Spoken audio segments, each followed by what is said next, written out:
Have you ever felt like a prisoner of your own mind, as if your thoughts were invisible bars keeping you locked in? Those days when every negative thought weighs more than everything good you have. But listen, those thoughts are not a life sentence. They're just stories you're telling yourself, and you can rewrite them. The Stoics used to say we don't suffer because of what happens, but because of the story we tell ourselves about what happens. And today, you're going to learn how to change that story. In this video, I'll show you how Stoic philosophy can stop that downward spiral and help you turn your mind into a place where you can finally feel at peace. Thinking positively isn't self-deception, it's mental training for life. And today, we start that training together. Before we begin, I want to hear from you. How long have you been fighting silently with your own mind? How many times have you believed those made-up dramas that ended up hurting you so much? If those questions hit home, you're in the right place. Subscribe and join as a member to keep learning how to free your mind every day. And leave a comment as a commitment to yourself. Write, "I, a Stoic, take command of my mind." Because today you're not just here to listen. Today you're here to take your power back. Let's begin. First lesson. Stop being your own worst enemy. Have you ever noticed there's someone who follows you everywhere? It's not a real person. You can't touch them or point to them. But they're always there. Always. When you wake up in the morning and stare at the ceiling before getting out of bed, that voice is already awake. When you try on 3 different shirts before leaving because none of them feels right, it's still there. When you're about to raise your hand in a meeting to share your opinion and something holds you back, that something has a name. It's your inner critic, your personal judge, that negative commentator who never asked for permission to move into your head, but who's been living there rent-free for years. What's curious is that this critic uses your own voice. It talks like you, thinks like you, even shares your fears. And that's what makes it so hard to catch. Because when it tells you, "Better not try," you know how this ends. It doesn't sound like an outsider attacking you. It sounds like you being realistic. When it repeats, "You're not enough," your mind takes it as an uncomfortable truth, not as a lie you've told yourself so many times that now you believe it without question. Let me give you a clear example. Imagine you've made plans to grab coffee with someone you're into. You get there 10 minutes early because you were too nervous to stay home. You sit at a table by the window and start waiting. But while you wait, that voice kicks in. They'll probably regret coming the moment they see you. You glance at your reflection in the window. You should have worn something else. This doesn't look good on you. You check your phone to distract yourself. What if they realize how boring you are? You shift in your seat. They're probably trying to find an excuse to cancel. And on it goes, until that person finally shows up and you're already defeated before anything even starts. Do you see what just happened? There was no external conflict. No one attacked you. No one judged you. No one rejected you. You did all of it yourself. You turned a simple coffee date into a mental battlefield. And you lost the fight before the other person even walked through the door. This is exactly what Marcus Aurelius called the obstacle within yourself. That emperor spent his days making decisions that impacted millions of lives, dealing with wars, betrayals, and the pressure of an entire empire on his shoulders. And yet, he knew the real enemy wasn't on the battlefield or in the Senate. It was in his own mind. That's why he wrote in his personal journals every night, not to brag about his achievements, but to remind himself to watch his thoughts. Because he understood something. A man can survive any external threat, but he can't live in peace if he's constantly at war with himself. Now's a good time to pause and ask, why does this happen? It's not because you're weak. It's not because you're too sensitive. There's something much deeper going on. The human brain isn't designed to make you feel good. It's designed to protect you from danger. Its priority is to keep you safe, even if that means blowing imaginary threats out of proportion. That inner critic telling you you're going to be rejected or that you're not enough. It wasn't born to destroy you. It was born to warn you. The problem is that we don't know how to interpret it, so we take it as a prophet when it's just an overactive smoke detector. Modern psychology calls it the negativity bias. The Stoics called it false interpretations. They were both talking about the same thing. Your mind reacts before it thinks. It would rather assume the worst and feel prepared than stay calm and risk getting hurt. But in trying to protect your peace, it ends up stealing it. And when that voice goes unchallenged for years, it starts to sound like absolute truth, like the official narrator of your life. But hear this, it's not. It never was. Epictetus explained it with a clarity that's almost frightening. He said that most of our suffering doesn't come from what we live, but from the stories we tell ourselves about what we live. He taught his students to look at a thought the way you'd watch an actor on a stage. It comes on, says its line, and leaves. If you don't applaud, if you don't get up from your seat to follow it, that thought can't control you. The goal isn't to fight the voice. It's to learn to see it as something separate from you. And here's the part that's hardest to admit. This internal battle doesn't just exhaust you, it steals your chances. Every time that critic convinces you it's not worth trying, you lose. Every time it makes you believe you don't deserve something good, you lose. Every time it freezes you in doubt just as you were about to take a step forward, you lose. Not because the world rejected you, but because you rejected yourself first. Now for the important part, how do you stop this? Because it's not as simple as just telling yourself, stop thinking like that, and moving on. If it were, we'd all be at peace and this video wouldn't even exist. The key isn't to silence the critic, it's to take away its microphone, to train your mind to tell the difference between your thoughts and the truth. Let me give you 3 practical steps that helped me when I was exactly where you are now. And I'll explain each one so you can actually apply them, not just stay stuck in theory. First, identify the exact phrases that critic uses.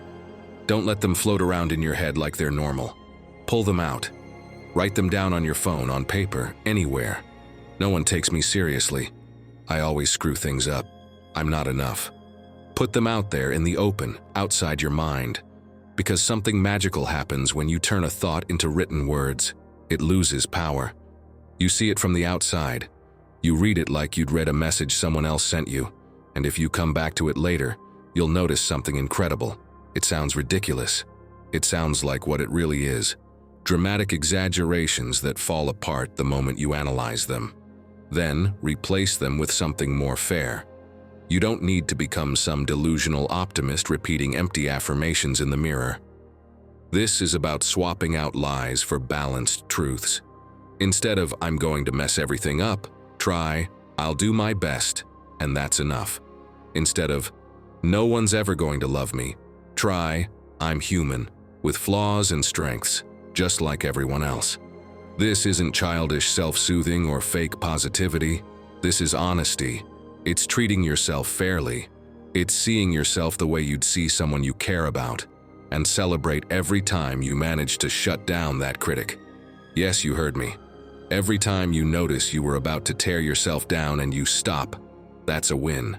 It doesn't need to be big. Maybe just a quiet, well done, a proud, deep breath, or even just the awareness that you did it. Because every time you win one of these mini battles, you're retraining your brain. You're teaching it that you no longer tolerate being treated like the enemy. Here's another trick. When a self-destructive thought hits, switch it from I to you. I'm a mess becomes, you're a mess. It might sound silly, but your brain processes it differently. It gives you perspective. It's like hearing someone else say it. And that's when it hits you. You wouldn't allow anyone else to speak to you that way. So every time that critic comes for you, ask yourself, if a friend said this about themselves, would I agree, or would I stand up for them? You'll realize that you're being way more unfair to yourself than you'd ever be to someone you love.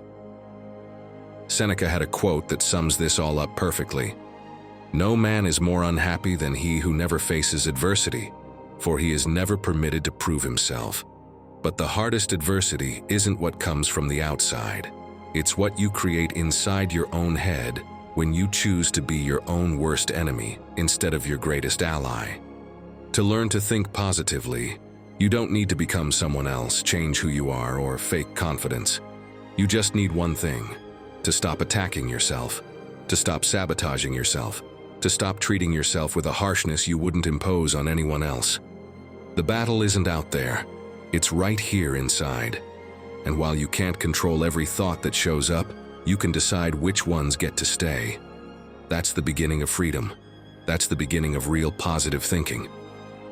Second lesson: learn to silence the mental noise 4 in the morning. You're lying in bed staring into the darkness above you. You've changed positions 7 times. You've fluffed and flipped your pillow every way you can think of. You even tried counting sheep like they do in the movies, but not even that worked. And meanwhile, your head won't shut up. It's like there's a radio blasting at full volume inside your brain, and you can't find the off switch. Did I send that important email, or did I forget? Now you're not sure. You try to remember, but it's blurry. What if I didn't send it and they ask about it tomorrow? You're already picturing that awkward conversation with your boss. They'll say I'm irresponsible. Then you remember you've got a meeting first thing. Was it at 9 or 10? You check your phone. It's 4:14 a.m. If I fall asleep now, I'll get 4 hours of sleep. But if I take another 30 minutes to fall asleep, I'll only get 3.5, and I'm going to be a mess. And just like that, like dominoes falling one after another, your mind keeps jumping from one thought to the next without stopping. Each worry triggers another. Each doubt brings new anxiety. And the more you try to fall asleep, the more awake you feel. It's frustrating, isn't it? Because you're not actually facing a real problem in that moment. There's no emergency. Nothing bad is happening right now in your room at 4 in the morning. But your mind is convinced everything is urgent, that everything needs to be solved right this second. Here's the uncomfortable truth. Your mind isn't built for silence. If you don't give it something to focus on, it's going to look for problems anywhere. It'll dig through the past, searching for mistakes you made months ago. It'll project into the future, inventing catastrophes that will probably never happen. It'll take something small and blow it up into a tragedy. Why? Because that's how the mind works when there's no order. It's like leaving a kid alone in a room full of toys. They're not going to sit still. They'll tear everything apart and make a mess. There's an old story, I think it's Chinese, about a man who had a pond. A beautiful, deep pond full of colorful fish swimming peacefully beneath the surface. But every time the man tried to catch one to eat, he ran into the same problem. The water was cloudy. He couldn't see anything. So he'd reach in, stir the net around, try to move things and grab something. And the more he moved, the murkier the water got. The mud from the bottom would rise, plants would loosen, and the water would turn into a brown mess where nothing was visible. Days went by like this. The man got more and more frustrated, until one afternoon he decided to try something different. He sat by the edge of the pond. He didn't touch anything, didn't dip in his hands, didn't move the net. He just sat there, still observing. And as the minutes passed, something started to change. The mud began to settle. The floating particles slowly drifted downward. The pond began to clear. And then, as if by magic, the fish appeared. They'd been there the whole time, swimming calmly, just waiting for the water to settle so they could be seen. Your mind works the exact same way. Every time you get anxious, every time you try to solve 10 problems at once in your head, every time you jump from one worry to another, you're stirring the pond. You're kicking up the mud, you're making it impossible to see clearly. And the solution isn't to stir harder. The solution is to stay still. Epictetus lived this firsthand. He was a slave. He had no control over his life, his body, his time. Most people would assume that when you lose control of everything external, you lose your mind. But he did the opposite. He realized that the one thing he could control was his mind. And that's where he put all his focus. He said something that still sounds revolutionary today. It's not things themselves that disturb us, but what we think about them. That's the key to everything. It's not the email you may have forgotten. It's not tomorrow's meeting. It's none of that. It's the circus you build around it in your head. So how do you bring order to mental chaos? Let me share something that changed my life. It comes from a psychologist named Nick Wignall. And when I tried it for the first time, I thought it was way too simple to work. But it worked. And it still works. First, get everything out of your head, literally. Take your phone, open your notes app, and write down everything that's spinning around in there. No order, no need for logic. Work email. Meeting tomorrow. Not sure if I locked the door. That message I sent sounded weird. Everything, every single thought floating around, put it into words. You know what happens when you do this? Most of those thoughts, once written down, lose their power. They stop being massive monsters in your mind and become what they really are. Normal tasks you can deal with tomorrow. And here's something else you can try. It sounds strange, but it works. Schedule your worry time. I know it sounds weird, but it works. Choose a time during the day, maybe 6 p.m., maybe after lunch, whatever. That's your official worry slot, 15 minutes. When your mind tries to ambush you at 4 a.m. with its drama, you say, "No, we're handling this at 6. And here's the funny part, when 6 o'clock comes around, half of those worries won't even matter anymore. Your mind just needed to know it would be heard. Not necessarily right now. And my friend, when the chaos creeps back in, anchor your mind to the present. This is what's helped me the most in moments of pure anxiety. Take a deep breath, look around, and name 5 things you can see right now. Then 4 things you can hear. Then 3 things you can touch. You're forcing your mind to leave the imaginary future and come back to the here and now. And in the here and now, almost always, everything is okay. To learn to think positively, you first need to understand that your mind will try to sabotage you all the time. That's its nature. But you don't have to play along. You can let the pond settle. You can wait for the mud to sink and the water to clear. And when it does, you'll realize the fish were always there, swimming calmly, just waiting for you to stop stirring everything up so you could finally see them. Tell me something, my friend. What was the last worry that kept you up at night when nothing urgent was actually happening?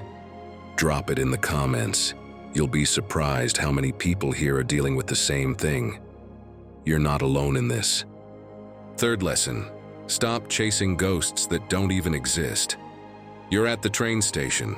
You arrive 15 minutes early because you hate the feeling of getting there just in time.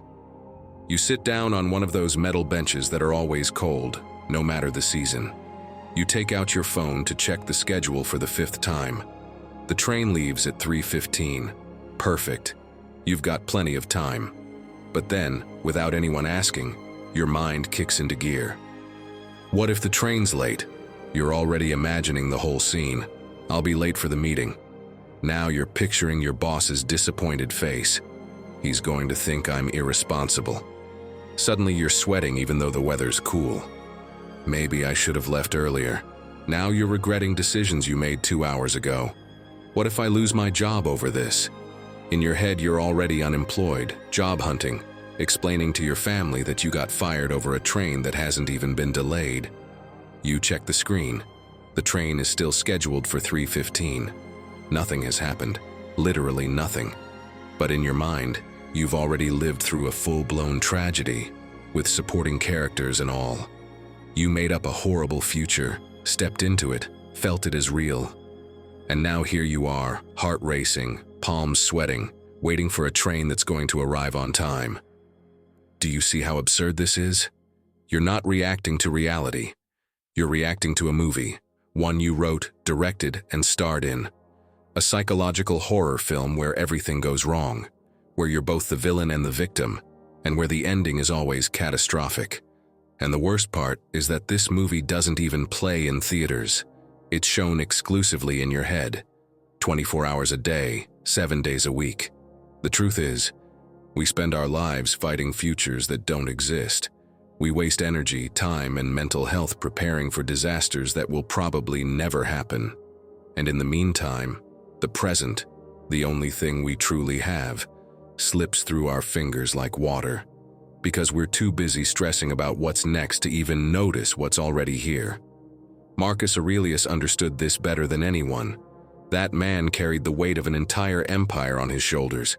His decisions affected millions of people. Wars, betrayals, conspiracies, constant pressure. If anyone had a reason to obsess over the future, it was him. But every night before bed, he sat down to write.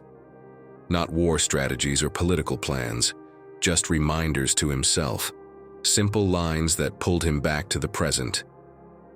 One of them said something like, "Do not torment yourself with thoughts of the future. If you must go there, you will go with the same reason you use now in the present." He was basically telling himself, relax. When the time comes, you'll be able to handle it. For now, focus on what's in front of you. And he was right, because anxiety about the future is a mental trick. Your brain tries to convince you that if you worry enough, you'll somehow be more prepared when bad things happen. But that's a lie. Worry doesn't prepare you. It just wears you out. It's like trying to heat your house by burning your furniture. Sure, it gives you a little warmth, but in the end, you're left with nothing. Ellen Hendrickson, a psychologist who's worked for years with people stuck in this loop, explains it in a way I love. She says most of her patients show up to therapy living in 3 time zones at once. Physically in the present, mentally in the future, and emotionally still dealing with the past. It's like trying to drive while staring in the rearview mirror, holding a map of the future in your hands, and completely ignoring the road right in front of you. Of course you're going to crash. So how do you get out of that mental trap? How do you stop chasing ghosts and start living in the only thing that actually exists, right now? Let me tell you something that completely changed how I look at this. It's not complicated. It doesn't require years of meditation or a spiritual retreat. It's something you can do right now while you're reading this. The moment you notice your mind running off toward the future, when you feel that tightness in your chest telling you something bad is about to happen, stop. Pause whatever you're doing, take a deep breath, fill your lungs until they can't take in any more air, and then let it out slowly. While you do that, repeat this in your head. This is now. Not later, not tomorrow, now. Sounds silly, I know. But that phrase has real power. It's like an anchor that pulls you back into the present. Because your mind may be off imagining disasters, but your body is always here. And when you reconnect with your body, with your breath, with the current moment, and everything else loses strength, then look around. Not metaphorically, literally look around. Find 3 things happening right now that are good, or at least neutral.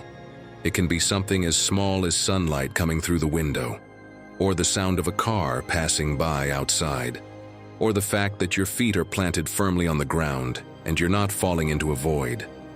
Sounds ridiculous when I say it like that, but these little observations have a powerful effect. They remind your brain that the present isn't nearly as terrible as the future it's imagining. In fact, most of the time, the present is perfectly fine. And here's the part that took me the longest to understand, my friend. The future doesn't need you to control it right now. You don't have to have everything figured out in your head before anything even happens. Because when the time comes, you'll have all the information you don't have yet. You'll be able to make decisions based on what's really going on, not on what you're imagining might go wrong. Worrying now about something that doesn't exist yet is like trying to fix a car that hasn't even broken down. It's wasted effort. To learn to think positively, you don't need to convince yourself that everything's going to be fine. You don't need to repeat affirmations in the mirror or pretend the future doesn't matter. You just need to make peace with the fact that the future isn't here yet. And the only moment where you can do anything, where you can take action, where you can actually live, is this one, the present. Right now. Every time you choose to be where you are, instead of mentally running off into an imaginary future full of disasters, you take power away from that anxious voice in your head. Every time you anchor yourself in the now, you regain control. Not over the future, you never had that, but over your mind, your peace, your ability to enjoy what's already here instead of torturing yourself over what might happen. So let me ask you something. What's the best thing you've got right now in this moment? Don't give me something deep or philosophical. Tell me something real. Maybe you're cozy on your couch. Maybe you just had something delicious to eat. Maybe no one is bothering you right now. Whatever it is, acknowledge it. Because in that acknowledgement, there's something powerful. There's a small win against that anxiety trying to convince you that everything is terrible. And every small win counts. Fourth lesson. Your posture speaks before your mouth does. Take a look at yourself right now. Yes, right this very moment. Not tomorrow, not later. Now. How are you sitting? How are your shoulders, your hands, your face? Chances are you hadn't even noticed, but your body is already saying something. It's telling a story about you and you haven't said a word. If you're slouched with your shoulders drooping like you're carrying the weight of the world, your body is shouting, "I'm defeated." If your arms are crossed and your jaw is tight, it's saying, "I'm on guard, stay away." And if you're staring at the floor instead of looking straight ahead, the message is clear. I don't want to be seen. The fascinating part? It's not just other people who pick up on this. Your own mind is listening too, because your brain and your body are in constant conversation, even if you're not aware of it. When your body slouches, your brain gets the message that something's wrong, that there's danger, that you need to protect yourself. And so, it starts producing thoughts that match that posture. It's like your body tells your mind, "Hey, we're in trouble." And your mind replies, "You're right. Let me list all the reasons why we should be worried." Go outside and look at people. You don't need to be a psychologist to read what they're feeling. That guy on the bus, with his neck tucked into his shoulders and his eyes fixed on the floor. You don't need to ask how he's doing. His body's already telling you. He's tired, probably stressed, definitely not open to conversation. And that woman in the checkout line, with her arms crossed so tightly it looks like she's hugging herself. Her posture is shouting discomfort. She's not relaxed. She's bracing for something. But then you see the guy walking through the cafe with his back straight and shoulders open. He's not scanning the floor for validation. He's looking ahead, calm, like everything's under control. And maybe inside he's just as nervous as you. But his body is sending a different message. A message of confidence. And here's the interesting part. That message isn't just being read by others. It's reaching his own mind too. Epictetus lived this firsthand. He was a slave with a damaged leg that left him with a permanent limp. No money, no power, not even physical freedom. But there was one thing he could control, his physical and mental posture. Even limping through dusty streets, he kept his back straight, his gaze forward, his shoulders firm. Not because he was pretending to be strong, but because he understood something fundamental. When you take control of your body, you begin to take control of your mind. For him, the body wasn't an obstacle or a weakness. It was a tool, and he sharpened it daily, like a craftsman with his most important instrument. Amy Cuddy, a researcher at Harvard, spent years studying this. She ran an experiment where she asked people to hold a power pose for 2 minutes. That's it, just 2 minutes. The poses were simple, hands on hips, chest open, head held high, like Superman before takeoff. And what she discovered was remarkable.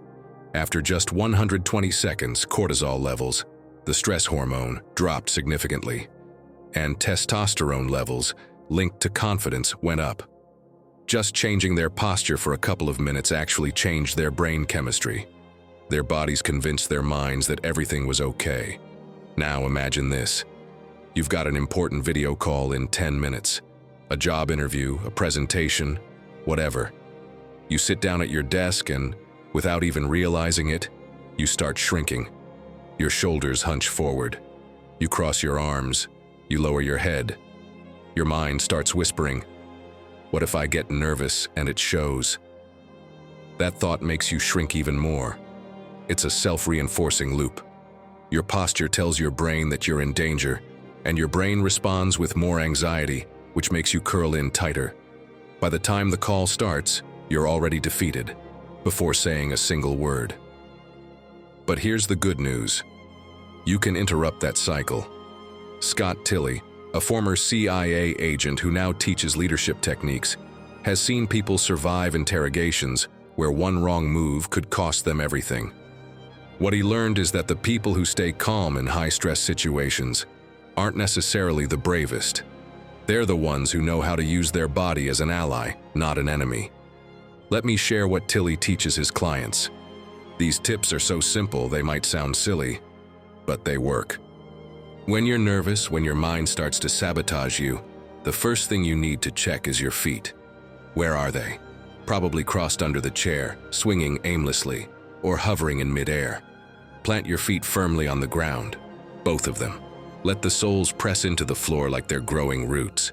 That small act tells your brain, I'm not running. I'm here, present, ready. Next, check your hands. Are they hidden? In your pockets, under the table, fidgeting with something? That's your body trying to shield itself, but you don't need to hide right now. So bring your hands out. Let them rest in plain sight, on the table, on your lap, wherever. Just make sure they're visible and relaxed. Because when you hide your hands, your brain thinks you've got something to hide. When you show them, it assumes the opposite, that you're calm and open. And now the most important part, my friend, your shoulders. Right now, as you read this, they're probably up by your ears. That's the classic stress posture. The shoulders rise when we're tense, like our body is trying to protect our neck from an invisible attack. Lower your shoulders. Actively, take a deep breath and imagine an invisible string gently pulling you up from the crown of your head. Your spine straightens, your chest opens, your shoulders drop to where they belong. And in that moment, something shifts.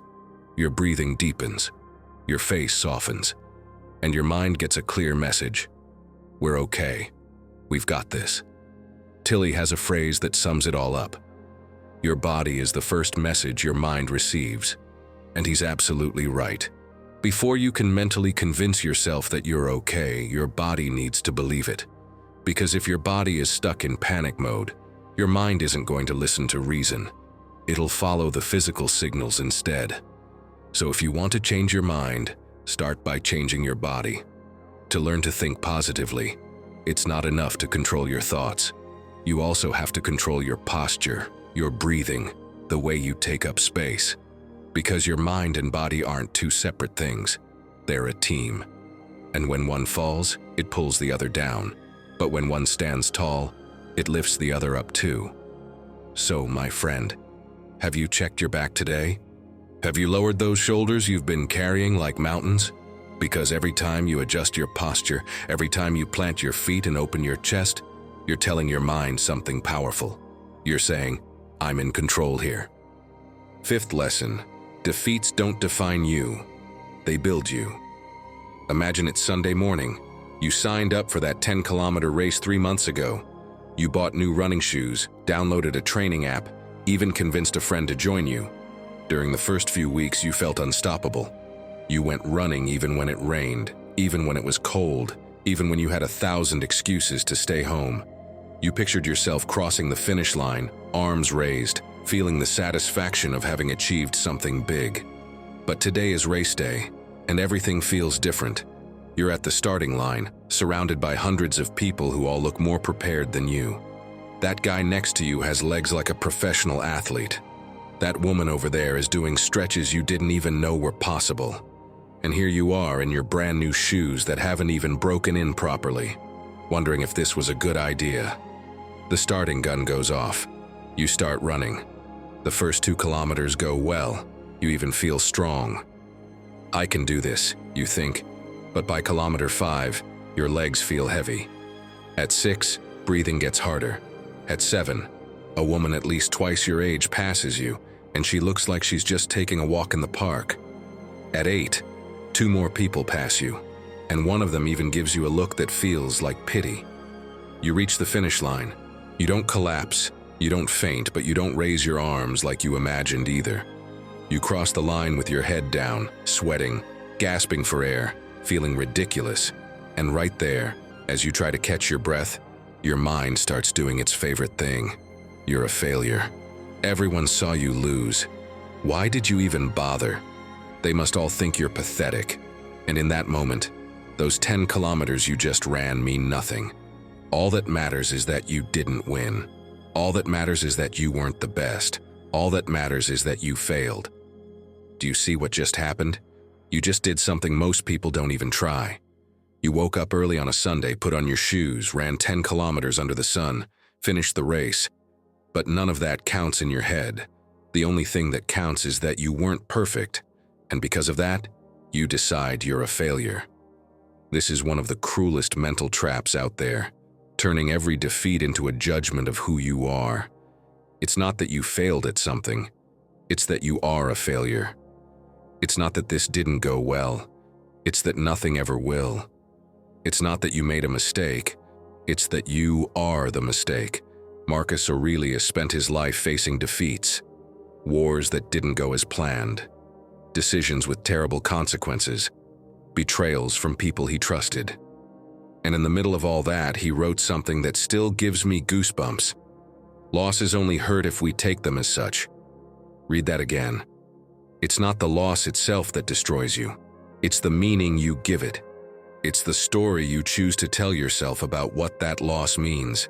There's a Japanese tradition called kintsugi that I find fascinating. When a ceramic piece breaks, instead of throwing it away or trying to hide the cracks, they fill them with gold. They take that broken bowl and turn it into something more beautiful than it was before. The cracks aren't shameful marks to hide. They're part of the object's story. They're what make it unique. They're what give it character. Your life works the same way. Every defeat, every failure, every time you tried something and it didn't turn out the way you hoped, that doesn't break you. It builds you. But only if you choose to see it that way. Only if you decide to fill those cracks with gold instead of treating them as proof that you're not good enough. Now, I won't lie to you. This isn't easy. When you're lying there on the floor, feeling the weight of failure, the last thing you want to hear is some nice-sounding philosophy about golden cracks. What you really want is to disappear. Or better yet, to have never tried anything in the first place. Because if you don't try, you can't fail. And if you don't fail, you don't have to feel like this, but that's exactly the trap. Because a life without attempts is a life without cracks, sure. But it's also a life without gold. It's a bowl that never broke because it was never used. Perfect, untouched, but also useless, sitting on a shelf collecting dust. Jordan Peterson, a psychologist who's worked with thousands of people stuck in this cycle, says something that changed my perspective. When you fail at something, your mind automatically tries to turn that into a statement about your entire self. You got a bad grade on a test, you must be stupid. You lost a race, you must be weak. You had a bad job interview, you must be incompetent. Peterson says the problem is the size of the conclusion. You're taking one specific fact and applying it to your whole identity. But the truth is way simpler. You didn't get a bad grade because you're stupid. You got a bad grade because your study method didn't work for that particular test. You didn't lose the race because you're weak. You lost because your training wasn't enough for that specific distance. See the difference? In the first version, you're a total failure, and there's nothing you can do. In the second version, it's a specific problem with a specific solution. So when you find yourself in one of those moments of defeat, when your mind is yelling that you're a disaster, the first thing you need to do is shrink the size of the problem. Don't ask yourself, what's wrong with me? Ask, what exactly didn't work this time? It's not your entire self that's broken. It's a strategy, an approach, a skill that needs adjusting. And once you've identified that, here comes the part that helped me the most. Define the smallest change possible that you can make. Don't promise yourself that starting tomorrow you're going to train 3 hours a day or become a completely different person. That doesn't work. It's too much. Your brain knows you're not going to do it, so you don't even start. Instead, think of the tiniest adjustment you can make that doesn't feel impossible. Peterson calls it adjusting the smallest detail. You lost the race because you got tired too early. Fine, don't promise to run 20 kilometers tomorrow. Just commit to adding 500 meters to your next run. That's it. 500 meters. It's so little it almost feels silly. But that almost nothing is what lets you start again without feeling like you're climbing Everest. And here comes something crucial, my friend. When you're processing a defeat, you need to keep a close eye on that inner voice, the one that rubs its hands together every time you fail. That voice that says, "I knew you were going to screw this up." That voice that loves tearing you apart. You have to acknowledge the mistake, yes, but without turning it into a weapon to beat yourself up again and again. Think about how you'd talk to a friend who just failed at something important. You wouldn't say, "You're useless. You'll never achieve anything. Don't even try again." You'd probably say something like, "This time didn't work out, but you learned something. Next time you'll do better." That same compassion you have for others, you need to have it with yourself.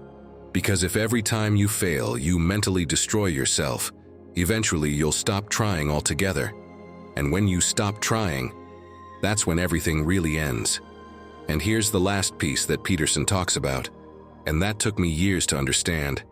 You need to learn to recognize what went right too. Because if all you ever register are the failures, your mind starts to believe that's all there is. You crossed that finish line after 10 kilometers with your legs shaking and your heart in your throat. That counts. You didn't win, but you finished. And there are thousands of people who didn't even sign up. Say it out loud, even if you feel ridiculous doing it. "I ran 10 kilometers today and I finished. Good for me." It sounds silly, I know, but that recognition, no matter how small, is fuel for next time. To learn to think positively, you don't need to eliminate defeats from your life. That's impossible. You need to change the way you interpret them. You need to see the cracks not as proof that you're broken, but as evidence that you're alive, that you're trying, that you're in the arena fighting, instead of sitting in the stands judging. Defeats don't define you, cracks don't make you weak. They're the gold that makes your story worth telling. So next time you cross that finish line, gasping for air, barely standing, remember the Kintsugi Bowl. Remember Marcus Aurelius writing in his journal after brutal days. And remember that every time you get up after falling, you're adding a line of gold to your story. 6th lesson. Choose your mental tribe wisely. There's a kind of person you recognize in seconds. You walk into a meeting and before anyone even says hello, this person is already complaining. "It's so hot in here. Traffic was insane. I hate Mondays." And before they're even finished, someone else joins in. "Don't even talk to me. My boss is unbearable today." And another one, "I've got a headache that won't go away."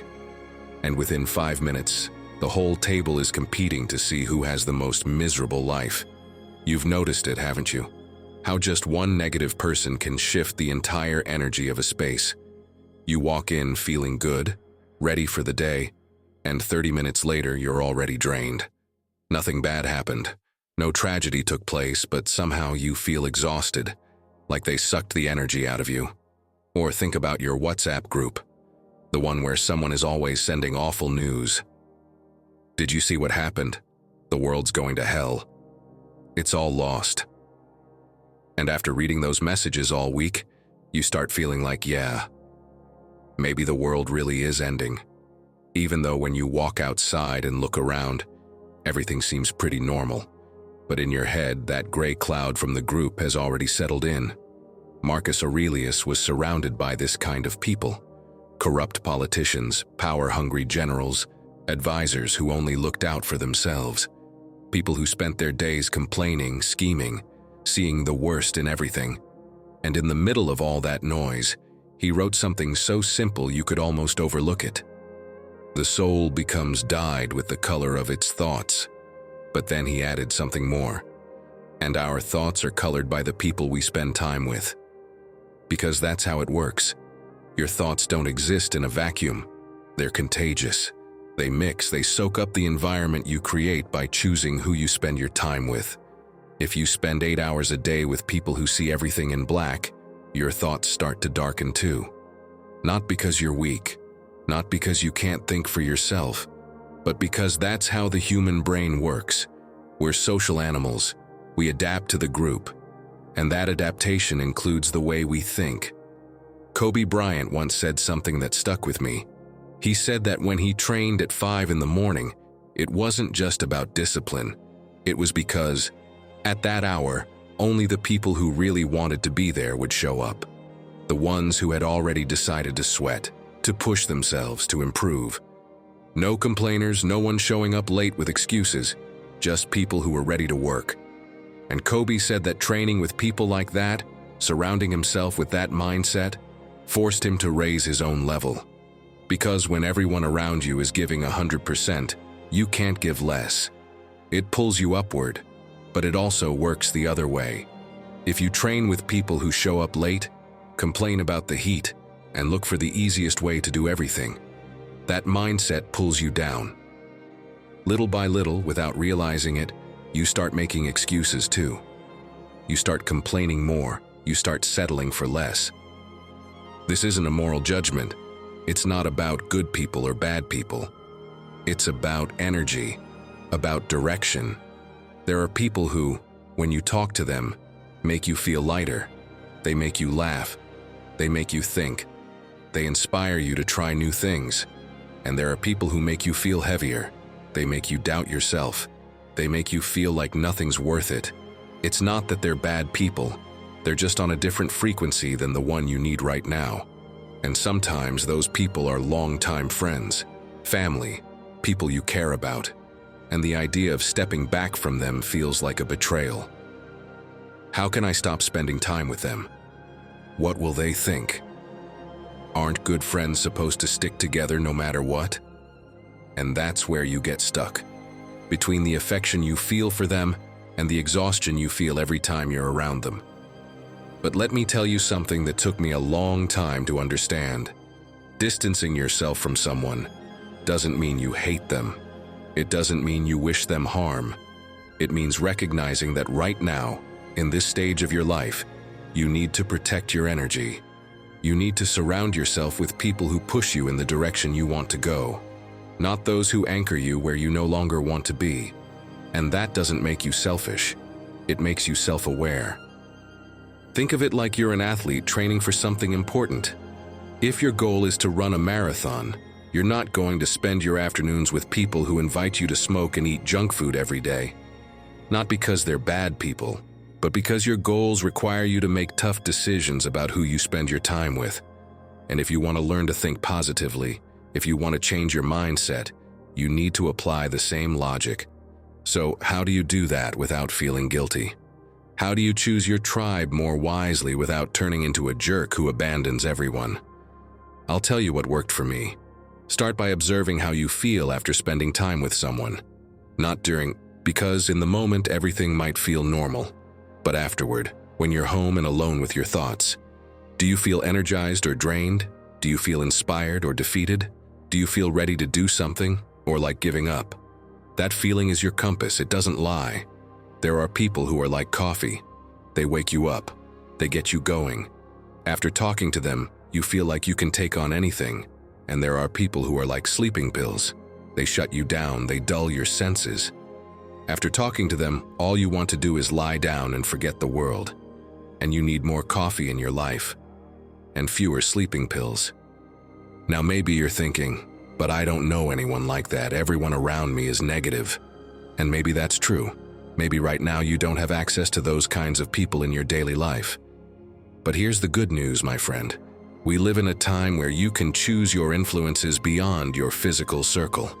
You don't need someone sitting in front of you to influence you. You can listen to podcasts by people who think differently. You can read books by people who've already walked the path you want to follow. You can follow accounts online that share ideas that inspire you, instead of people who only share complaints. Even if those people never reply to you, even if they never know you exist, their words are already shaping how you think. They're already adding a new tone to your thoughts. And listen to this, because it's important. When you start doing this, when you begin pulling away from negative influences and moving closer to positive ones, you're going to face resistance. People will notice the change, and they won't like it. What's up with you? You're not the same.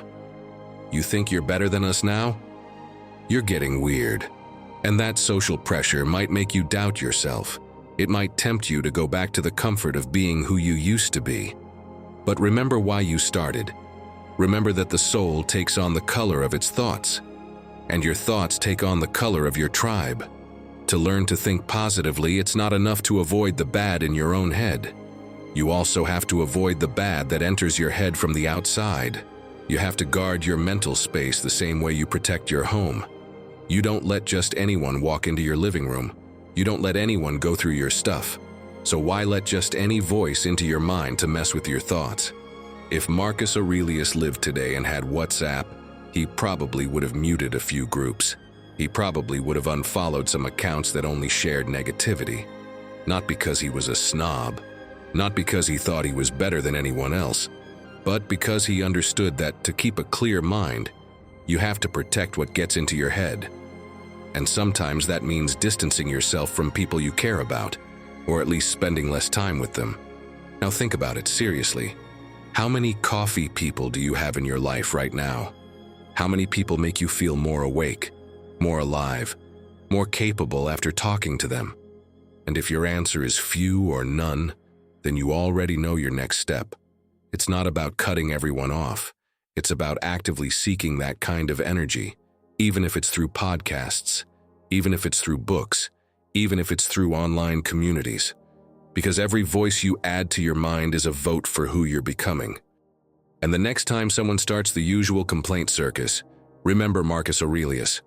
Remember Kobe training at 5 a.m. with people who were already sweating. And ask yourself, is this person waking me up or putting me to sleep? Because to think positively, you first need to surround yourself with voices that believe thinking positively is even possible. My friend, today I want you to truly join this community. Leave this sentence in the comments if you want to start choosing your mental tribe more wisely. I protect my mind. There are many of us here trying to do the same, and this could be your first step. 7th lesson, destroy the lies you carry as truths. Picture this. You're sitting in your room with your laptop open.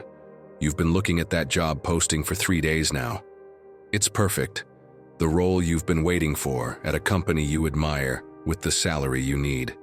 You've already drafted your cover letter. You've read it 20 times, tweaking commas, changing words, adjusting the tone so it sounds professional but not stiff, confident but not cocky. Your resume is attached. Everything is ready. All that's left is one click, just one click that could open a huge door, but you don't send it, because right when you're about to, the movie starts playing in your head. That silent but cruel movie where you're the main character and also the villain. They probably already have someone in mind. They're probably looking for someone with more experience. Why would they choose you? Each thought hits not your skin but your chest, right where your confidence lives, or used to. You keep staring at the screen. The cursor blinks over the send button like it's waiting for you. But you keep feeding the movie. Your English isn't perfect, they'll notice. There are people younger, better prepared. You don't even know what to wear for an interview like that. You're going to get nervous and they'll see everything. And with every thought, your finger pulls farther away from the mouse. Your chest tightens. Your breath shortens. Fear takes over. In the end, you close the laptop. You leave the email in drafts. You tell yourself you'll send it tomorrow, that you want to review it one more time, that now's not the right moment. But that's not true. The truth is you just fell for a lie so old, so well-worn, so deeply embedded, that you don't even question it anymore. It sounds like your own voice, but it didn't start with you. You inherited it from someone who once told you that you weren't enough, from a misinterpreted failure, from years of repeating the same story until it became your reality. 2 weeks later, you open LinkedIn, and there it is, a picture of the new hire. They're smiling, celebrating, grateful, same age as you, same level of experience, even fewer achievements on their resume. But they sent the email. They clicked the button. They didn't let the movie in their head freeze them. Maybe they were afraid too, maybe they had doubts, but they didn't obey those doubts. And then, how do you feel? Not toward them, toward yourself. Because it wasn't the company that rejected you. It was you. You stepped off the path before you even gave them the chance to consider you. You didn't fail. It's worse. You didn't even try. You rejected yourself before the world had a chance to say anything. That's what limiting beliefs do. They don't argue with you logically. They don't present rational evidence. They hit you with emotions. With that feeling in your chest whispering, "You don't belong here." With that deceiving voice that sounds like protection, but is really sabotage. Don't try. That way you won't get hurt. Stay where you are. Don't risk it. Don't make noise. Don't stand out. Don't fail. And because you've heard that voice for years, you take it as truth, as intuition, as common sense. But it's not true.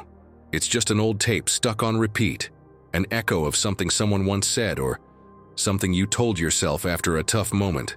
And you've played it so many times you don't even know if the story is yours or borrowed. I'm not enough. That's not for people like me. I always screw things up when they matter. Phrases repeated so often they've become invisible. You don't even question them. Oprah Winfrey, one of the most influential women in the world, was fired from her first job in television. They told her she wasn't fit to be on camera, that she didn't have what it takes. Imagine if she had believed them, if she'd taken that feedback as a life sentence. She wouldn't have built a media empire, wouldn't have inspired millions, wouldn't have changed the format of television forever. But she did something different. She rewrote her inner story. She stopped saying, "I'm not worthy," and started saying, "I just haven't found my place yet." She didn't change the situation. She changed the interpretation. And that changed everything. Epictetus, who spent half his life enslaved with no control over the outside world, understood this better than anyone. He said no man is free unless he is master of himself. And that doesn't mean controlling the world. It means controlling which thoughts you allow to stay. It means deciding what stories you tell yourself about who you are. Because those stories shape how you act, how you show up, and what possibilities you believe you deserve. So how do you tear down those lies? How do you free yourself from tapes that have been playing for decades? It's not easy, but it's possible. And it starts with the simplest thing in the world, identifying the exact phrases you tell yourself. Grab a piece of paper, not your phone, real paper, and write down all the negative thoughts that show up in your head when you're about to do something important. Every single one. I'm not smart enough. They'll think I'm a fraud. I don't deserve to be here. I always mess things up when they matter. Write them down. Don't soften them. Don't justify them. Just get them out and onto the page. What happens when you see them outside your mind? Something almost magical. They lose power. Because in your head they sound like universal truths. But on paper they look like opinions, like judgments, like stories someone once told you, or that you once told yourself at the worst time. They stop sounding like truth and start looking like something you could argue against. Then ask yourself where each one came from. Who was the first person who made you feel like you weren't enough? Was it a frustrated adult? A teacher who judged you without knowing you? A cruel comment? Or was it you after a failure who turned that moment into a lifelong sentence? These beliefs almost never come from real reflection. They come from pain. And then they get stuck. Now comes the most important part. Act against the belief. Not with a huge leap, with a small step. Small enough to be doable, but big enough to challenge the lie. If the belief says, "I can't speak in public," don't sign up to give a TED Talk tomorrow. Offer to read a short announcement in a meeting. That's it, 2 minutes. But those 2 minutes are dynamite against the lie. They're real proof that contradicts your inner story. And every time you do this, every time you act against the belief and survive, the volume on that tape gets a little lower. It doesn't disappear instantly, but it starts sounding less convincing. You start gathering evidence that it's not true. You start regaining power, and with enough small actions, that tape breaks. But you need to understand something. These beliefs won't leave without a fight. They'll show up when you most need silence. They'll scream when you're about to take a step forward, because they know that just a little doubt can completely stop you. And that's why you can't wait to feel confident before acting. You have to act while you're still scared. Send that email with shaking hands. Raise your hand in that meeting with a trembling voice. Take the step even when your mind is screaming not to. Because confidence never comes before action. It comes after. After doing the thing that scared you and realizing you're still here. You didn't break. You didn't collapse. You can handle it. To learn to think positively, you don't need to eliminate doubt. You need to stop treating it like it's absolute truth. You need to see it for what it is, an echo from the past that no longer has any authority over your present. And you need to collect real evidence of who you are now, not who you were when those beliefs first formed. Evidence that you can do hard things, that you can fail and get back up, that you are far more capable than that old voice wants you to believe. My friend, how many more emails are you going to leave in drafts? How many more doors will you shut before they even exist?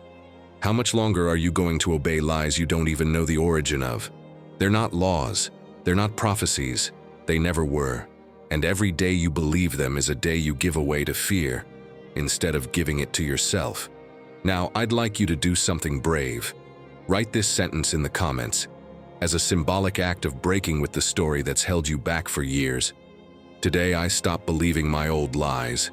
When you see it written by yourself, and when you see others writing it too, you'll realize you're not alone on this journey. There are many of us here learning how to rewrite the story from the inside out. Lesson 8. Move as if fear had no voice or vote. The story goes that in his final days, Seneca knew exactly what was coming. Nero, the emperor he had served for years, had ordered his death. There was no escape, no appeal, just waiting. And while many in his situation would have spent those last days trembling, hiding, or begging for mercy, Seneca chose a different path. He bathed. He dressed carefully. He invited his friends over for dinner. He spoke calmly about philosophy. He walked through his home with his back straight and his gaze steady. When the soldiers arrived, he welcomed them standing, without a tremble in his voice. Not because he wasn't afraid. He was human. But he decided that his body would not become a witness to that fear. That his posture would not give terror the power to define his final moments. This is what the Stoics understood better than anyone. Fear is inevitable. You'll feel it every time you do something that matters, but how you move in the presence of that fear, that's something you can control. Your body might be scared inside, but it can still move as if it's ready. And when you do that, when you decide your posture won't reflect your panic, something interesting happens. The fear is still there, but it loses its authority. It becomes background noise instead of the voice in charge. Now picture yourself. You're standing outside a restaurant. Inside are all the members of your new team. It's the welcome dinner they organized to get to know you. Through the glass you see them laughing, talking, moving with the comfort of people who already know each other. And you're out here, hand on the door handle, stomach in knots. Come on, go in, you tell yourself. But your body doesn't move. Your feet feel like they're cemented to the ground. Your hands are sweaty. Your chest tightens. And the voice in your head starts doing its thing. They're going to notice how nervous you are. You won't know what to say. You're going to look like an idiot. Every second you spend out there makes it harder to go in, because now you'll be late and everyone will turn to look at you. And that will make it worse. You take a deep breath. Count to 3. Push the door open, and you walk in, but not like someone confident. You walk in like someone apologizing for existing. Your shoulders are slouched. Your eyes stay down. Your hands are hidden in your pockets. You rush to the nearest seat, sink into it, and pretend to check your phone, just to avoid making eye contact. What just happened? Without saying a word, without opening your mouth, you already told the whole table something about yourself. You told them, "I'm not sure I deserve to be here. I'd rather be somewhere else. I don't feel comfortable." And even if they don't consciously register it, they've picked up that message. Because the body speaks before the mouth. Always. Now imagine the exact same situation, but different. You're still outside the restaurant, still nervous, still sweating. But this time, before walking in, you do something else. You stand up straight, roll your shoulders back, lift your head, take a deep breath, filling your lungs, and then you go in. This time you don't walk in like you're sorry. You walk in like you have every right to be there. Your steps are steady. Your gaze is forward. Your hands are relaxed and visible. When you reach the table, you make eye contact, maybe even smile a little and sit down calmly, without hiding. And now, you've told the table something entirely different. I belong here. I'm present and open. I'm ready to connect. And the wild thing is, your mind receives that message too. Because when your body moves with confidence, your brain starts to believe there must be a reason for that confidence. This isn't magic, it's physiology. Your brain and your body are in constant communication. And the conversation goes both ways. It's not just your mind telling your body what to do. Your body also tells your mind how to feel. When you hunch over, your brain interprets. Something's wrong, protect yourself. When you stand tall, your brain interprets. We've got this. Things are okay. Years ago, in a communication workshop, I did an exercise that changed my perspective. They asked us to walk around the room. Just walk.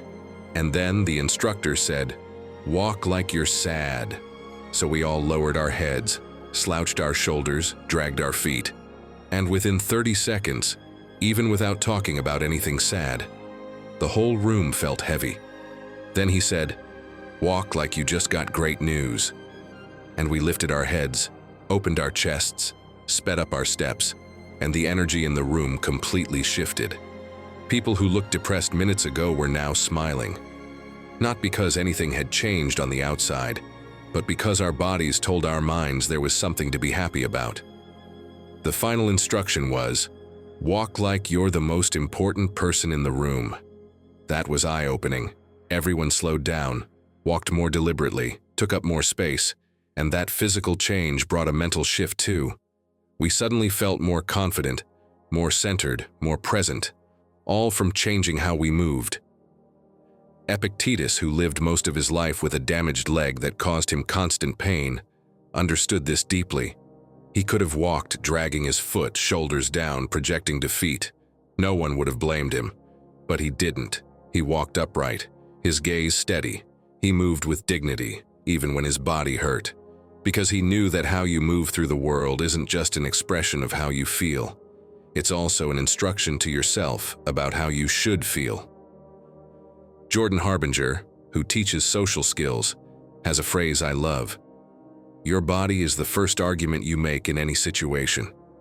Before you say a word, before you share an idea, your posture is already speaking for you.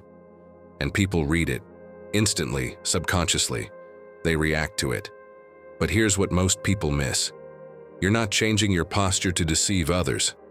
You're doing it to convince your own mind, because your mind is incredibly easy to persuade when you use your body as a tool. So here are 3 specific things you can do before walking into any situation that makes you nervous. They're simple. No special training required, you just have to do them, even if they feel a bit silly. First, the power pose. Before going in, while you're still alone, stand tall, hands on your hips, chest open, head high, like Superman before taking off. Hold that posture for 60 seconds, 1 full minute. And while you do, breathe deeply and slowly. Your brain will get a wave of confidence chemicals just from that pose. Not because you're pretending, but because your body is signaling that everything's okay. Second, walk with intention. When you walk in, don't rush. Don't sneak in like you're hoping no one sees you. Walk at a normal pace, deliberately, as if that space includes you too. This doesn't mean being arrogant. It means moving without apologizing for existing. And third, make eye contact. Not with everyone, but with someone. When you walk in, look someone in the eyes for just 2 seconds, nod, maybe smile. That brief connection grounds you. It brings you out of your head and into the moment. And that moment tells your brain, we're safe, we're connecting, it's okay. Now, maybe you're thinking, but I don't feel that confident. Isn't it fake to act like I do? Here's the truth that changed my life. You're not being fake. You're training. Just like you train a muscle by lifting weights even when you're not strong yet. You train confidence by moving with confidence, even before you feel it. The feeling comes after the action, not before. And here's something else. When you move with confidence, when you take up space without apologizing, when you make eye contact and walk with purpose, you don't just change how you feel, you change how others treat you. People respond to the energy you project. If you walk in hunched and scared, they'll pity you or ignore you.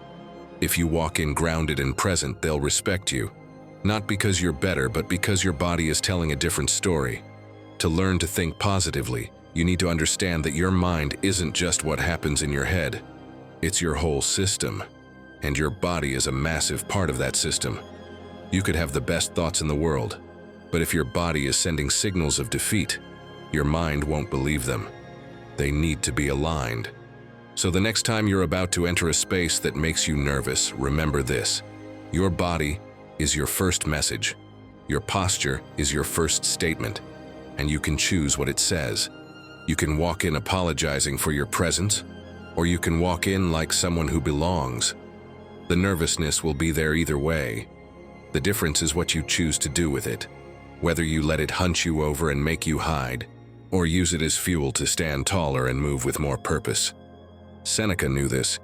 He walked toward his death with dignity, not because he wasn't afraid, but because he decided his bod lesson 9. Gratitude is not a hashtag, it's a muscle. Do you know how many times a day you say thank you without thinking? Like a reflex, like a sneeze. Someone holds the door for you and you mumble a quick thanks without even looking up from your phone. They bring your coffee and you say thank you automatically, eyes still on the screen. It's a word we use so much that it's lost its weight.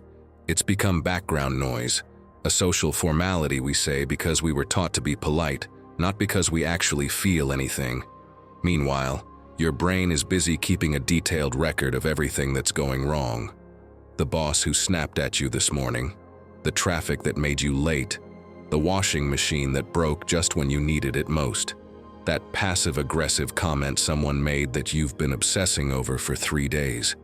Your mind works like an accountant that only records debts, never the credits, only the negative, never the positive. And the worst part? It's not your fault. Your brain is wired this way. Psychologists call it the negativity bias. Your brain evolved to detect threats, to remember danger, to keep you alert to what might go wrong. Thousands of years ago, this could save your life. Forgetting where you found sweet fruit? Not a big deal. Forgetting where you saw a tiger? That could kill you.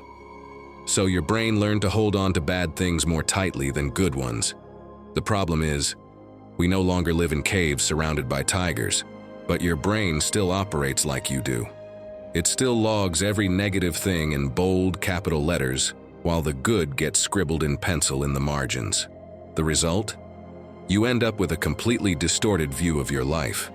Because objectively, things might be going fine, but subjectively, it feels like everything is falling apart.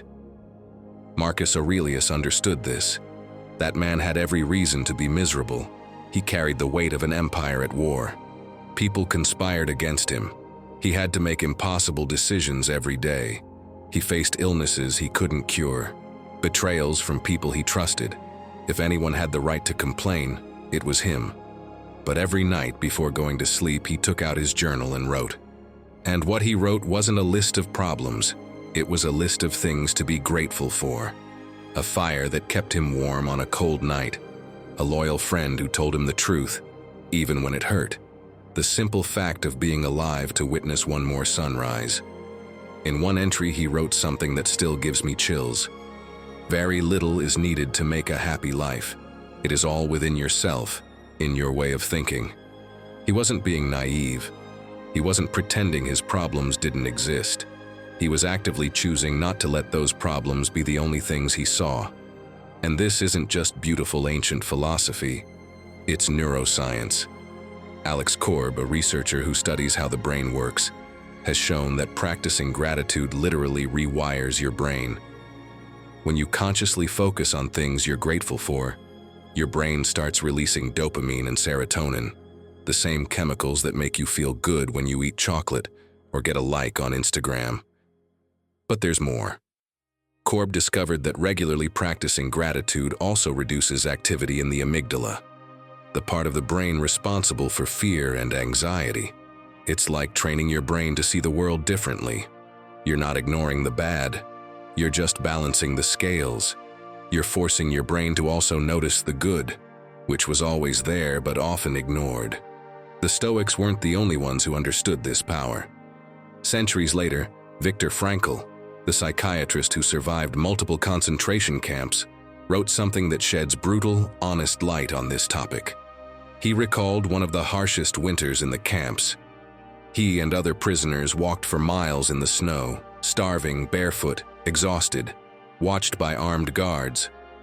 It was a situation where any human would have lost hope. And yet, something unexpected happened. In the midst of all that suffering, one of the prisoners looked up. The sky had turned a strange shade of pink, almost unreal, just before sunrise. Frankl wrote that this small flash of color, a sunrise in the middle of hell, was enough for some of them to feel, even just for a second, a kind of impossible relief. Not because their reality changed, not because the pain went away, but because they chose to hold on to something, however small, that reminded them life wasn't only darkness. That sunrise didn't save them physically. It didn't free them, but it gave them a different perspective for a few seconds. And in a place where despair devoured people, those seconds were worth gold. For Frankl, that moment of looking up was an act of gratitude, a way of saying, there is still something here that cannot be destroyed. And that's exactly what the science I mentioned earlier shows. Gratitude doesn't erase the bad. It doesn't make your day easier. What it does is balance it. It forces you to notice things your brain would usually ignore, because it's programmed to focus on what hurts. You're not looking for perfection, you're looking for a foothold. Something as small as a light in the sky, a moment of calm, a person who smiles amid the chaos. And when you find that, even if it's tiny, your mind shifts. You're not denying reality. You're not pretending nothing hurts. You're remembering that even on your worst days, something remains unbroken. And that small act, done over and over, changes the direction of your emotions. Here's the important part. Gratitude isn't something you feel, it's something you practice. It's a muscle you train. At first, it's hard. You feel ridiculous looking for good things when everything seems bad. But the more you do it, the easier it gets. Your brain starts forming new pathways. It begins to actively look for the good instead of only recording the bad. So how do you train that muscle? Let me give you a few tricks. Tonight, before going to bed, think of 3 things that went well today. They can be huge or tiny. It doesn't matter. Your neighbor said hi in the elevator, that's 1. You had something tasty for lunch, that's 2. You got home safely, that's 3. That's it. You don't even have to write them down, though writing helps. You just have to think about them, consciously, with intention. And then when you notice someone doing something kind for you, even something small, tell them. Don't keep it to yourself. If someone helped you today, send them a message. Hey, thanks for what you did. It meant more than you think. That not only reinforces your own gratitude, it strengthens your bond with that person. And you give them something good to add to their own mental list. And here's one last thing I've learned to do in really difficult moments.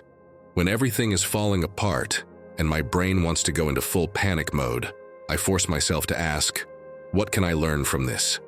Not, why is this happening to me? Or, what did I do to deserve this? Just, what lesson is in here? Because almost always, even in the worst moments, there's something to take away. A strength you didn't know you had. Clarity about what really matters. Insight into how you don't want to live. That doesn't mean you have to be grateful for the bad things. That's not the point. The point is not letting the bad things be the only things you see. It's about recognizing that even on terrible days, there are small cracks where light comes through. And the more you train your brain to look for those cracks, the wider they get. To learn to think positively, you have to stop collecting complaints like trading cards and start gathering moments of gratitude like coins. Because when your mental pockets are full of gratitude, You always have something to offer the day, even when it doesn't go your way. And that inner abundance is the only thing that really matters. You can lose money, jobs, relationships, but if you keep your ability to find something to be grateful for, you are never truly lost. Lesson 10. Stop asking for permission to be happy. There's a ticket sitting in your pocket. It's been there for months, maybe even years. A special ticket that gives you access to something amazing, but you never use it, because there's always a reason to wait. Not yet. Once I finish this project, once I lose those 5 kilos, when I have more money, when things calm down, and while you wait for the perfect moment, the ticket gets more and more crumpled in your pocket, and your life quietly slips by. You're at a wedding. The lights have that warm glow that only exists at celebrations. The music gets louder. You recognize the song. It's one of your favorites. You watch as people get up, hold hands, spin around, laugh. There's something in the air, an infectious energy calling you. You feel the urge to get up, to join in, to move. But immediately another voice steps in. Better not. What if I look ridiculous? People will stare. I don't know how to dance. My shirt will get wrinkled. So you stay seated, glass in hand, half smiling, watching others enjoy something you could be enjoying too. And the worst part? Nobody is paying attention to you. Everyone's too busy living their own moment. But you're still there, frozen by an imaginary audience that doesn't even exist. And when the song ends and people return to their seats laughing and sweaty, you feel that little sting, that quiet regret. Maybe I should have tried. How many times have you found yourself in the middle of something potentially beautiful and chosen to stay on the sidelines? How many chances for joy have you passed up because you decided you didn't deserve them yet? How many times have you denied yourself permission to be happy because, in your head, there's still a list of requirements you have to meet first? Jim Carrey, who from the outside seems like the most carefree person alive, once confessed something heartbreaking in an interview. For years, even at the height of his success, he felt guilty every time he laughed. He believed that if he allowed himself to be happy, life would somehow punish him for it later. That happiness was a luxury he constantly had to earn, that a moment of joy meant something bad was coming to balance it out. He lived like that until one day, he got it. Happiness isn't something you earn by checking boxes. It's not a reward you receive when you finally become perfect. It's a decision, a choice you make every day, every hour, every moment. And he said something that stuck with me. Your need for acceptance can make you invisible. Live your life and love it. Seneca warned us centuries ago. It's not that we have too little time, but that we waste so much. And he wasn't just talking about hours on a clock. He was talking about all those moments when we choose not to live, when we decide to stay seated instead of dancing, when we choose the safety of familiar unhappiness over the risk of possible joy. Because here's the uncomfortable truth. Being unhappy is safe. It's predictable. You know exactly what to expect. You don't put yourself out there. You don't risk anything. No one can judge you for failing if you never try. It's a perfect strategy for avoiding rejection, but it's also a perfect strategy for avoiding life. And the most absurd part is, we're waiting. Waiting for what? We're not even sure. Waiting to feel enough. Waiting for someone to give us permission. Waiting for the perfect moment where all the stars align and it's finally safe to be happy. But that moment never comes, because there's always something else. A new condition your mind invents. Yes, but first I need to. And the list never ends. I fell into this trap for years myself. I used to tell myself, once I have my own business, I'll be happy. And after years of effort, I finally had it. And guess what happened? My mind immediately created a new condition. Sure, but once the business is more stable, then I'll be able to relax. Then it was, when I get more clients, then, when I can take a vacation without stressing out, and on and on. It took me a long time to realize what I was doing. I was postponing my own happiness indefinitely, living in a permanent when-then. When this happens, then I'll be happy. When I achieve that, then I'll allow myself to enjoy. But that then never arrived, because as soon as I reached one goal, my mind had already invented the next. One day, don't ask me exactly when, I finally got it. No one was going to give me permission. There would be no certificate from the universe saying, "Now you're allowed to be happy." I had to give it to myself. Not once I had everything figured out. Now, in the middle of chaos, in the middle of imperfection, with everything still unfinished, I had to choose to be happy anyway, and that doesn't mean ignoring problems. It doesn't mean pretending everything's perfect. It means accepting that life will never be perfect. There will always be something pending, something to improve, something missing. But if you wait for everything to be resolved before you allow yourself to feel happy, you'll get to the end of your life without ever having truly lived. So how do you do this? How do you give yourself permission to be happy when your brain's been telling you not yet for years? Start with something ridiculously simple. Say yes more often. When someone invites you to something fun and your first instinct is to come up with reasons not to go, pause. Notice that impulse. Then do the opposite. Say yes. Even if you're scared, even if you don't feel ready, even if your clothes aren't perfect or your weight isn't ideal or your finances aren't where you want them to be, go anyway. And when you're there, in that moment, put down your phone. Don't document everything for Instagram. Don't think about how it looks from the outside. Just be present, feel the music, notice the light, listen to the laughter. Let the moment be real instead of turning it into content for people who aren't even there. Another thing you can do, plan something purely for your own enjoyment. Not because you've earned it, not because you deserve it, just because it feels good.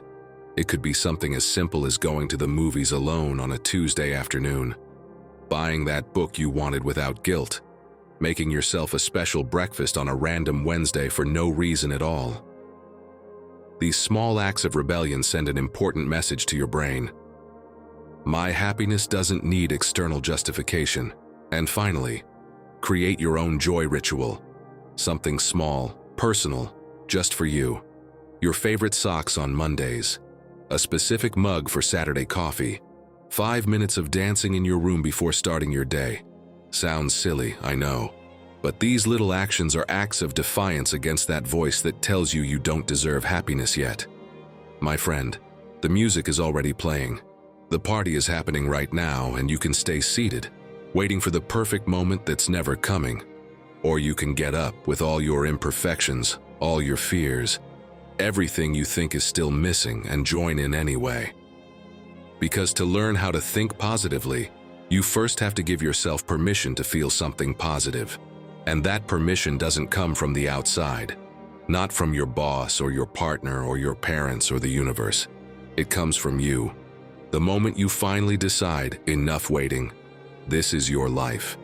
And every day you spend asking someone else for permission to enjoy it is a day you'll never get back. So get up. Dance even if you don't know how. Laugh even if your to-do list isn't finished. Enjoy even if your goals are still far away, because the song won't wait, and the crumpled ticket in your pocket has an expiration date, and that date is today. Lesson 11. Turn your mind into a sanctuary, not a prison. There's a place you return to every night. It doesn't matter where you've been during the day or who you've spent time with. You always end up there. It's the one place you can never escape. That place is your own mind. And for some people, it's a warm refuge, a space where they can rest. But for others, probably for you, if you're still reading this, it feels more like an interrogation room, where a relentless detective keeps asking the same torturous questions over and over again. Why did you say that? What were you thinking? Did you see your face when that happened? You really think no one noticed? And there you are, exhausted, just wanting to sleep, begging for peace. But that detective never clocks out. He works 24-hour shifts and has an infinite arsenal of embarrassing memories he can replay in high definition whenever he wants. You come home after a terrible day, one of those days where nothing goes as planned. You throw your keys a bit too hard onto the table. You collapse on the couch. You close your eyes, hoping for 5 minutes of silence. But your mind was already waiting for you, and the show begins. "Let's go over today, shall we?" says that internal voice, drenched in sarcasm you know too well. "Let's start with that meeting. That thing you said." Everyone went quiet. Everyone looked at you. Did you see their faces? They probably think you're an idiot. You try to defend yourself even inside your own head. It wasn't that bad. But the voice doesn't care. And then you forgot to send that important email. Very professional. Your boss is probably already looking for your replacement. And just when you think it's over, just when you hope for a break, the voice comes back with something new. "By the way, remember that time in high school when you fell in front of everyone? That was 15 years ago, but let me remind you in vivid detail." And there you are, reliving it like it just happened. The sound of the laughter, the sting of humiliation, all fresh as if your brain preserved the memory in formaldehyde so it would never fade. That's what it's like to live inside a mind that's not your ally. It's like trying to rest on a bed of nails. You lie down hoping for relief, and instead, you get pain. Every thought is a jab, every memory a reminder that you're not enough, and you wake up each morning more tired than when you went to bed because you spent the whole night fighting yourself. Marcus Aurelius, who carried the weight of an empire on his shoulders, understood this better than anyone. He could have spent every night replaying every bad decision, every lost battle, every betrayal. God knows he had more than enough material. But instead, he wrote something that still resonates 2,000 years later. The soul becomes stronger when it finds rest in itself. Read that again. He didn't say when it solves all its problems, or when it reaches perfection, or when others finally understand it. He said when it finds rest in itself. Your mind can be a refuge, but only if you choose to make it one. Only if you stop treating it like a battlefield where every night you fight the same losing war against yourself. Guy Winch, a psychologist who studies this exact thing, gave a TED Talk where he asked a brutal question. Why do we take better care of our teeth than our mind? Think about it. If you cut your finger, you immediately clean it, put on a bandage, and make sure it doesn't get infected. But if you have a thought that hurts you, that humiliates you, that slowly destroys you from the inside, what do? Nothing. You leave it there, bleeding emotionally, and just carry on like it doesn't matter. Winch proposes something revolutionary. Treat your emotional wounds with the same urgency as physical ones. When you realize your mind is attacking you, don't ignore it. Don't pretend it's normal. Tend to it, clean it, heal it. Because if you don't, it festers. And a mind infected with toxic thoughts is just as dangerous as any physical illness.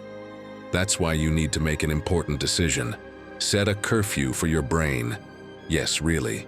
Set an alarm on your phone for a specific hour, 9, 10, whenever works for you. And when that alarm goes off, that's the signal. That's enough. No more self-criticism tonight, no overthinking, closed for emotional maintenance. At first, your mind will push back. It'll try to insist, but we have to talk about what happened today. And you'll have to answer, tomorrow. If it still matters tomorrow, we'll look at it. But right now, silence. It won't be easy. In the first few weeks, your brain will keep trying to bring up things, like a kid begging for attention. But stay firm. Curfew, non-negotiable. And little by little, you'll notice something incredible. Your mind learns. It learns that there's a time for processing and a time for rest, and both are equally important. Also, try something deceptively simple that can completely change your relationship with your mind. Create a physical space just for peace. It doesn't have to be anything fancy. A cozy chair by the window, a blanket you love, a candle with a soft scent, a book that calms you. That space becomes your sanctuary. And every time you sit there, you're sending a clear message to your brain. This is not a place for fights. This is where we breathe. And when the critical voice comes back, because it will come back. Start responding differently. Don't argue with it. Don't defend yourself. Don't give it fuel. Just say something simple like, "Thanks for your opinion, but I didn't hire you today." It might sound silly, but it works, because it creates distance. It turns that voice into background noise, not a universal truth. And when you see it that way, it loses its power. My friend, your mind can be your worst enemy or your greatest ally. It can be the prison that tortures you each night, or the sanctuary where you find peace. But no one makes that choice but you. You decide, every day, every night, with every thought you choose to feed or to let go. To learn how to think positively, you first need to make peace with your own head. You need to set boundaries. Create moments of rest. Treat yourself with the same compassion you'd offer someone you love. Because if you can't be at peace with yourself, if every moment alone feels like punishment, then no amount of success, no crowd of people, no outside validation will ever be enough. You'll always be running away from the one place you can't escape. So tonight, when you get home, try something different. Set that alarm. Give your mind a closing time. And when that critical voice knocks after hours, imagine Marcus Aurelius hanging a sign on your mental door, "Closed for drama. Come back tomorrow." And leave it outside, because you deserve rest. You deserve peace. And you deserve a mind that feels like home, not a cage. Lesson 12. Water what you want to grow. You have a garden. You didn't choose it. It just showed up the day you were born. At first it was just dirt, neutral, no flowers, no weeds, just potential. And from that day until now, every thought you've had, everything you focused your attention on, every worry you've fed, that's been like pouring water into that garden. And now, years later, that garden looks a lot like your mental life. If you spend your day watering thoughts of fear, there you go. Anxiety weeds growing everywhere. If you constantly water self-doubt, those poisonous plants are going to take over every corner. If you feed resentment, jealousy, and constant comparison, well, guess what kind of garden you're going to have? One no one wants to spend time in. One that suffocates you instead of giving you air. But here's the fascinating part. That garden also has flowers. It always did. Your passions, your talents, the things that make you feel alive, the projects that excite you, the relationships that nourish you. All of that is there too, just waiting. But flowers don't grow on their own. They need attention. They need watering. And if all you do is water the weeds with constant worry, eventually the flowers wither. Not because they weren't strong, but because you never gave them what they needed to grow. Seneca said it with that brutal clarity he was known for. If you don't know to which port you're sailing, no wind is favorable. And he was right. If your mind is adrift, if your attention jumps from one worry to another with no direction, then any distraction becomes your destination. Any toxic thought becomes your reality. Because wherever you place your attention, that's where your life grows. Temple Grandin understands this better than most. When she was a child, she was diagnosed with autism at a time when that diagnosis was practically a life sentence. Doctors told her parents she would never speak, that she wouldn't live a normal life, that the best option was to institutionalize her. And for years, those were the voices surrounding her garden. Those were the seeds people tried to plant in her mind. But Temple, with the help of a few teachers who saw something in her, started watering something different. Instead of focusing on "I'm different and that's bad," she started focusing on "I'm different and that gives me a unique perspective." Instead of "I can't communicate like others," she started thinking, "I can understand animals in ways most people can't." And while the world told her she was less, she watered the idea that she was different. While others saw her way of thinking as a flaw, she nurtured it like a gift.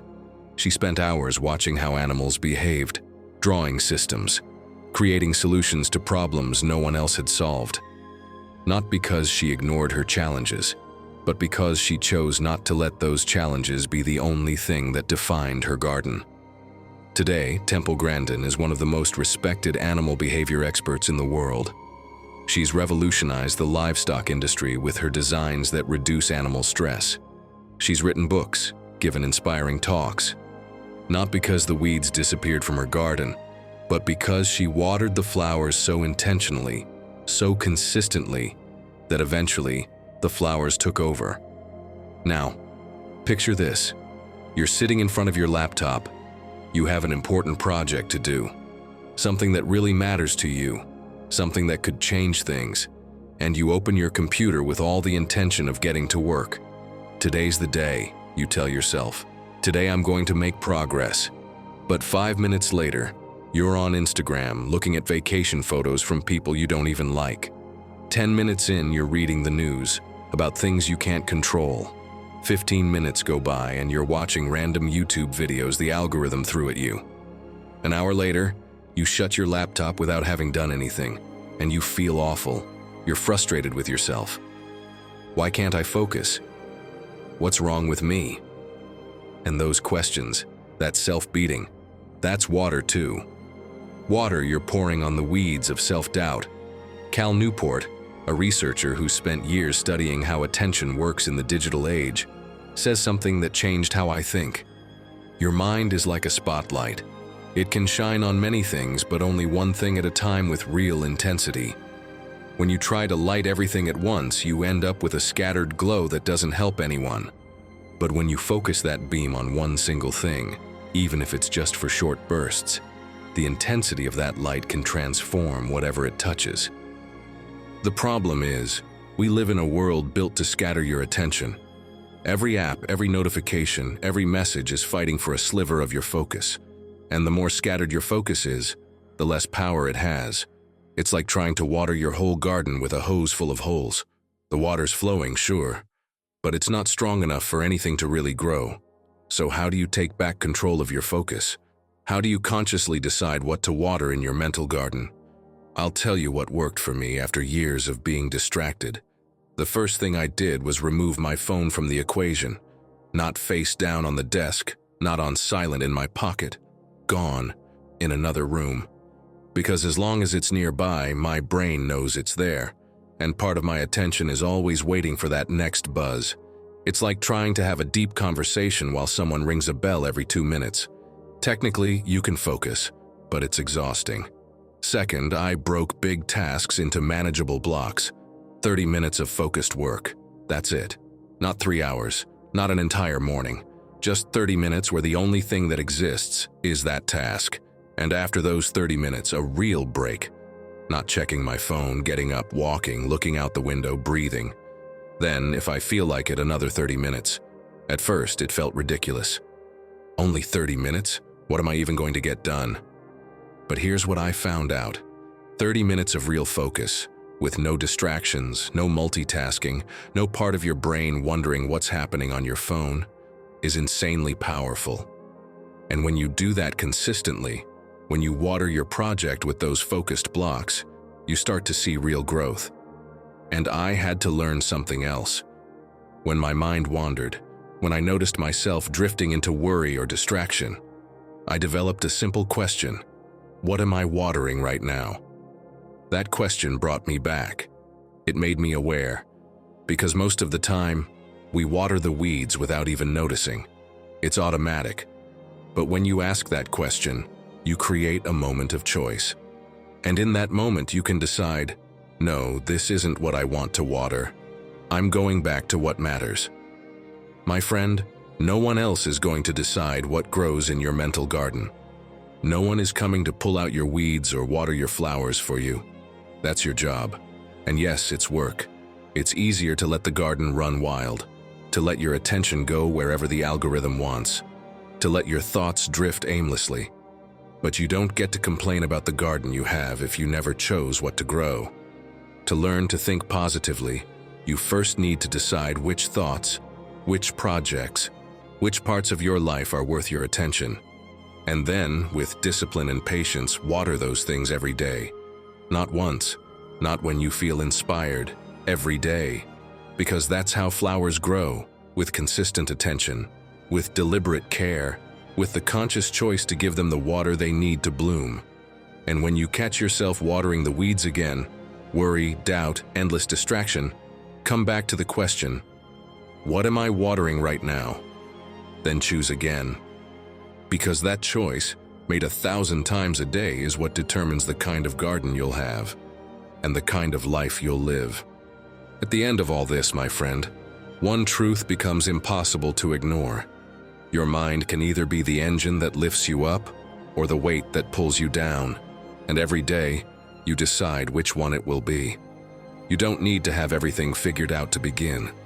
You just need to take one more conscious step, think one kinder thought, make one decision that's aligned with the life you want to build. Because peace doesn't show up by magic. It's something you train. Clarity doesn't fall from the sky. It's something you cultivate. And your strength doesn't come from perfection, but from daring to think in a way that brings you closer to who you could become. If you've made it this far, drop this in the comments. Today I choose to be my own refuge. Reaching the end of this video is no accident. It means something in you wants to grow, and that already sets you apart from most. Subscribe and share this video with someone who needs it. That simple gesture helps us keep spreading this message of growth. On screen, you'll find a playlist to go even deeper. Click and let's keep learning together.